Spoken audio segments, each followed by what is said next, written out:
In this episode of Pixi News Update, over 90,000 Genshin players donated hundreds of thousands of dollars to charity, all because of a new character trailer.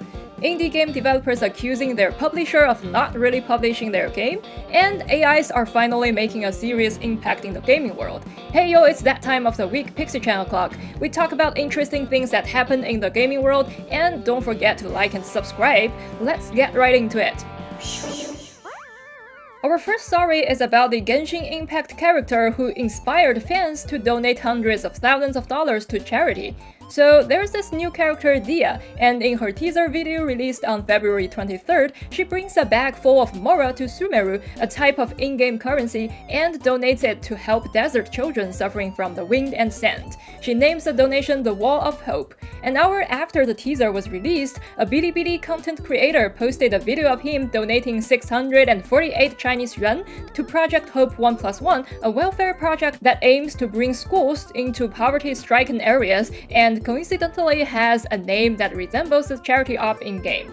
The video creator was deeply touched by Dia's video and pledged to donate his subsequent income from the video. Little did he know that his action would start a ripple effect. As of February 26, the video has nearly 400,000 views, and many Genshin Impact players were touched and inspired by it. They began to seek out ways to help those in need and share their love. Many players began to donate to Project Hope 1+1 and other platforms. Players would often donate in the name of in-game characters or pay their donations in 30 Chinese yuan, 68 yuan, and 648 yuan, which correspond with the prices of in-game currency packages. In a few days, the donations racked up to 2.4 million, or equivalent to $350,000. The organization issued a special letter to thank all participating 90,000 Genshin players for their kindness and effort. Thank you. It's amazing how a small act of kindness shown in a video game can inspire so many people to make a difference in real life. It shows that we can all make a positive impact in our own way, no matter how small it may seem. Everybody is talking about ChatGPT and how this amazing AI can replace much of human work, and it seems this AI can do far more than that. It's also really good at giving relationship advice. Now seriously, in Persona 5 you can try to convince a hostile Persona to join you by doing certain things in combat to trigger a special dialogue. These dialogues are often as flirty as they are confusing. For most players, finding the correct answer from the three options is down to pure luck. Really, look at this question and these answers, I don't know what to say unless I check the cheat sheet online. So after the AI came out, someone tried to use AI to analyze which would be the correct answers in this scenario, and it worked. This recording shows that the AI easily got both questions right and convinced this cute fairy to join the protagonist. I still can't wrap my head around the fact that an AI is better at handling relationship than I do. And soon you can see how good these AIs are for yourself. NetEase just announced that Game GPT is now available in Justice Mobile. This means that the game has a new AI technology that creates super smart NPCs. These NPCs can chat with players and even respond logically to their behavior. In the official promo video, the player messed with two characters' love story in the video game and stopped them from getting married, which made those characters mad at the player just how a real couple might react. There are already some prototypes out there to allow players to interact with AI in games, most famously this mod for Mountain Blade Bannerlord, but this will be the first time a big budget game would officially have this feature, and we can really see if this is going to be a new direction forward. There's been a lot of controversy lately surrounding a Chinese indie game called Arrogation on Light of the Day, and it all has to do with Gamersky, a well-known Chinese games media outlet with an indie publishing arm. Apparently, the game studio accused Gamersky of not following the agreed terms during the trial and promotion stages of the game, even changing some of the promotional materials to a worse quality version, which eventually led to the game's low sales numbers. They even claimed that Gamersky made unauthorized changes to the game's revenue account transfer date on the termination contract in an attempt to cheat the game's development team out of their profits. Gamersky fired back, claiming the developers and the investors of the game were acting separately, and as publisher they had to deal with two different groups and their needs for the past 6 months. Gamersky presented some evidence including chat logs to refute the investors' claims. They claimed that they had wanted to delay the game's release due to numerous bugs and glitches that prevented players from enjoying the game properly.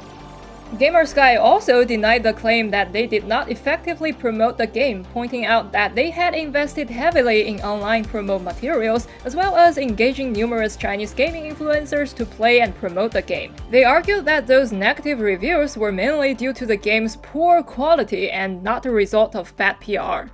There were some interesting things being thrown around, like the accusatory videos and articles made by the developers were so entertaining it makes us wonder why they need a publisher in the first place, since they are so good at PR themselves.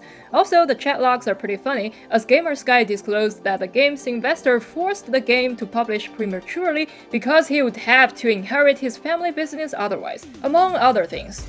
Things have quieted down a bit and things are probably getting resolved under the table. If you are interested in the follow-up of this case, hit the subscribe button and don't forget to check out the Super Pixel website and Twitter. Stay tuned!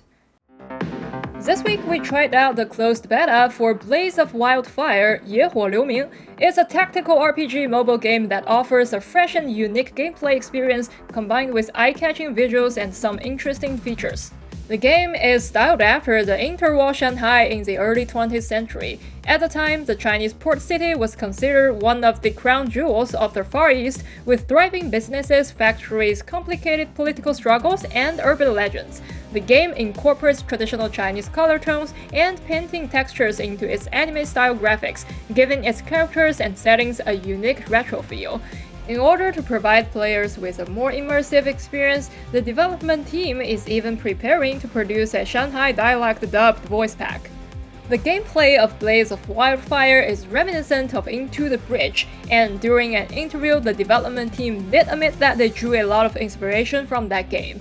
The level design is more linear and easier for casual players, but the mechanics gave us some good fun.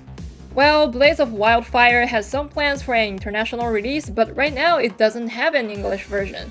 If you are interested in a mobile game with that kind of unique Asian feel to it, check out its website or just follow us to hear more about it.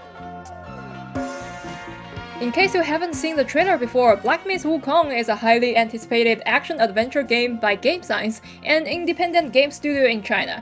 The game is inspired by the legendary story Journey to the West and centers around Sun Wukong, the Monkey King.